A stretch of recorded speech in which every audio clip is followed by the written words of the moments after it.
ଆଜିର ଅର୍ଡ଼ର ଗୋଟେ ଭେଜ୍ ଥାଳିର। ବାହାରକୁ ଯାଇଥିଲି, ଏବେ ଆସି ଘରେ ପହଞ୍ଚିଲି। ଏବେ କିଚେନକୁ ଯାଉଛି ଅର୍ଡ଼ରଟା ପ୍ରିପାରେସନ୍ କରିବା ପାଇଁ।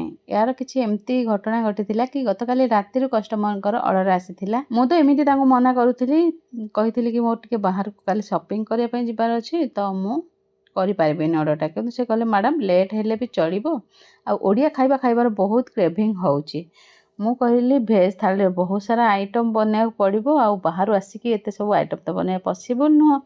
ସେ କହିଲେ ଯେତିକି ଆପଣ କରିପାରିବେ ପ୍ଲିଜ୍ ସେତିକି କରିଦେବେ। ମୁଁ କହିଲି ଠିକ୍ ଅଛି, ମୁଁ ଆସୁଛି, ଆସିଲା ପରେ ଆପଣଙ୍କୁ ଜଣେଇବି। ତାପରେ ତାଙ୍କ ସାଙ୍ଗରେ କଥା ହେଇସାରିକି ଏବେ ଯାଉଛି କିଚେନକୁ ଖାଇବା ବନେଇବା ପାଇଁ। ଆଉ ଥାଳିରେ ଆଜି ମୁଁ ପ୍ରିପେୟାର କରିଛି କେବଳ ଡାଲି, ତା ସାଙ୍ଗରେ ଆଳୁ ଭର୍ତ୍ତା, ପୋଟଳ ଆଳୁ କଷା, ବସ୍ ଆଉ ଦହି ଦେଇଥିଲି ତାଙ୍କୁ ଏ ଥାଳି ସହ। ଏମିତି ବି ସେ କହିଥିଲେ ଯେତେ କମ୍ ଆଇଟମ୍ ହେଲେ ବି କିଛି ପ୍ରୋବ୍ଲେମ୍ ନାହିଁ, ଆଉ ଆଠୁ ଅଧିକା ତ ବାହାରୁ ଆସିକି ବନେଇବା ପସିବୁଲ୍ ବି ନୁହଁ। ଆଉ ଆପଣମାନେ ଦେଖିପାରୁଥିବେ ବର୍ତ୍ତମାନ ଖରାରେ କେମିତି ହାଲତ ଖରାପ ହେଉଛି କିଚେନରେ।